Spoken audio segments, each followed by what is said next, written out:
Hi, this is Alex from phpacademy.org, and this is a video tutorial created for the New Boston. Now in this tutorial I'm going to be talking about exception handling.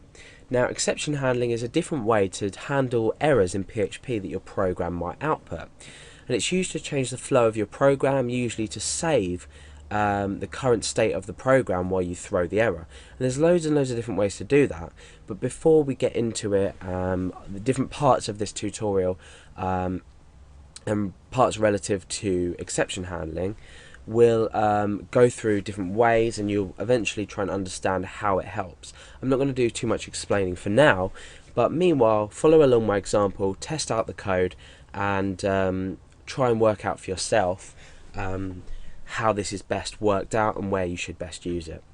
So I'm going to create an example, and this is going to be a function that's dividing by a number, so dividing two numbers.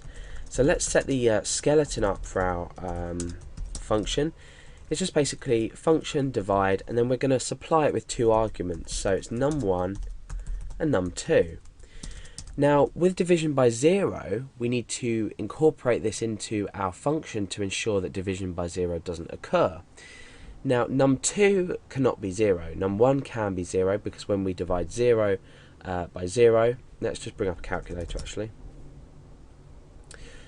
So let's say we've got 0 divided by 10 is 0, so that's absolutely fine, that operation is completed. Now what about 10 divided by 0? Cannot divide by 0. So num1 can't equal 0 at any point in this function when we call it with the parameters the arguments put in. So we first of all need to create an if statement to say if num2 is equal to 0, then we need to do something, else we need to echo, no we don't, we need to return, num1 divided by num2. So let's test out the divide function we've just created. So we're going to echo out divide, and we're going to say 10 and 5, for example. So 10 divided by 5 is 2, so we should return this operation because num2 does not equal 0.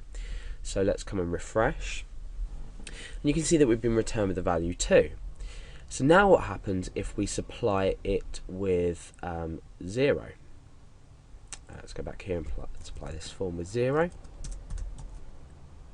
and refresh.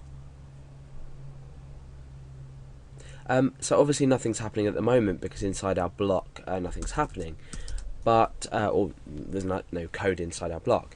But what happens if we want to throw a new exception? So this is the simplest way to throw an exception. We want to say throw new exception, and in here we can specify a custom error message that's going to be sent through with the error. So cannot divide by 0. Now why do we use exception handling, and why do we throw new exceptions? Now the reason is we usually, in this case, do it to substitute the error message.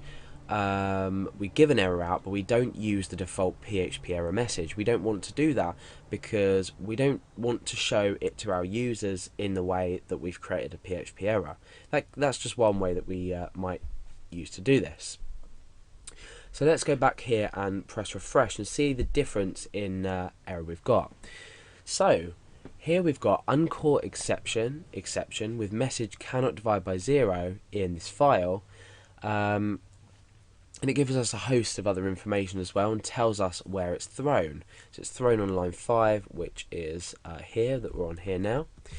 So this is a basic idea of throwing an exception.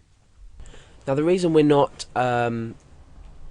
returning a fatal error, we are returning a fatal error, is because we don't have a block to catch this exception.